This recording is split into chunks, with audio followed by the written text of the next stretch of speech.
السلام علیکم ورحمۃ اللہ وبرکاتہ۔ ایک سوال یہ پوچھا گیا ہے کہ مفتی صاحب یہ بتائیے، اگر عورت کو مسلسل خون آ جائے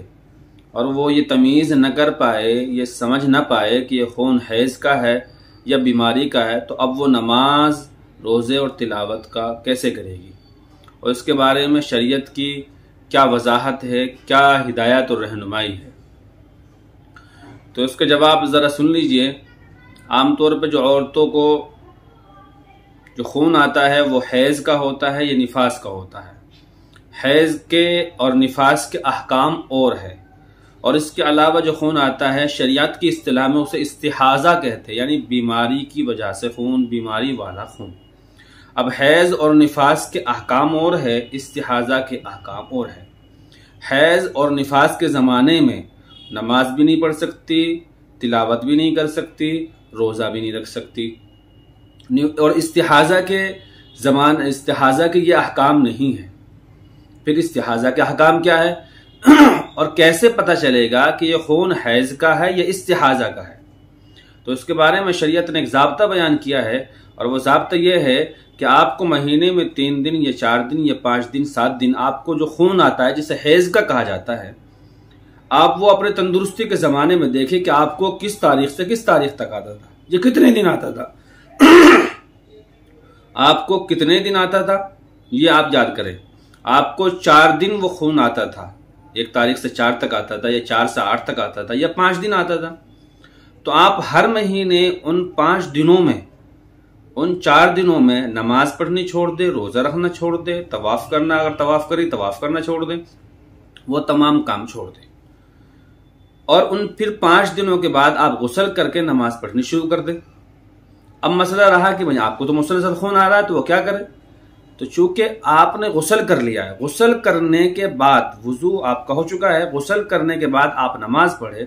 آپ نے پڑھی عصر کی نماز۔ اب عصر کی نماز سے لے کر مغرب تک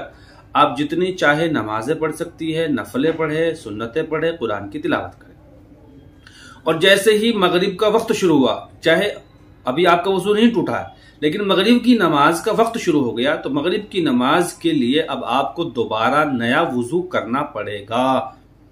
اور پھر اس وضو سے آپ مغرب سے لے کے عشاء تک، اگر وہ وضو نہیں ٹوٹا ہے، نماز، روزہ، تلاوت، طواف کچھ بھی کر سکتی ہے۔ لیکن اگر آپ نے مغرب سے عشاء تک کے زمانے میں وضو کسی اور وجہ سے ٹوٹ گیا، ری خارج ہو گئی، یا آپ نے استنجا وغیرہ کر لیا، تو اب آپ کو دوبارہ وضو کرنا پڑے گا۔ لیکن اگر ایسا کوئی مسئلہ نہیں آیا تو آپ ہر نماز کے لیے وضو کیجئے، اور دوسری نماز تک جتنی چاہے عبادت کر لے، پھر دوسری نماز کا وقت شروع ہوگا تو آپ از سر نو نیا وضو کر کے نماز پڑھے گی۔ یہ استحاضہ کا حکم ہے، لیکن اور حیض میں یہ حکم نہیں ہے۔ حیض میں یہ ہے کہ آپ کا زمانہ شروع ہوا، بلیڈنگ شروع ہوئی آپ کو، تو آپ نماز، روزہ پڑھنا چھوڑ دیں۔ اب ایک بات اور یہ رکھے کہ آپ نے جو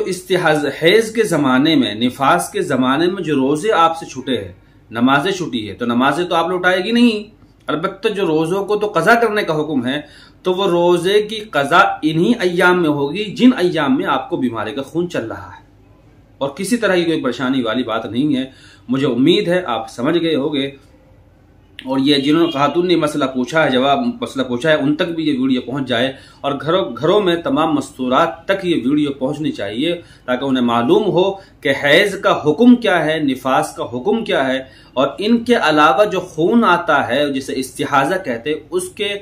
ہوتے ہوئے آپ شریعت پر کیسے عمل کر پائے گی، اور آپ کے لیے شریعت نے کیا ہدایت دی ہے، کیا رہنمائی کی ہے، اور آپ قرآن کی تلاوت کر سکتی ہے یا نہیں کر سکتی، وہ تمام ہدایات جو آپ کے سامنے پیش کی گئی وہ گھروں میں پہنچائیے، تاکہ مستورات سن سکے اور صحیح زندگی قرآن و حدیث کے مطابق گزار سکے۔ امید ہے کہ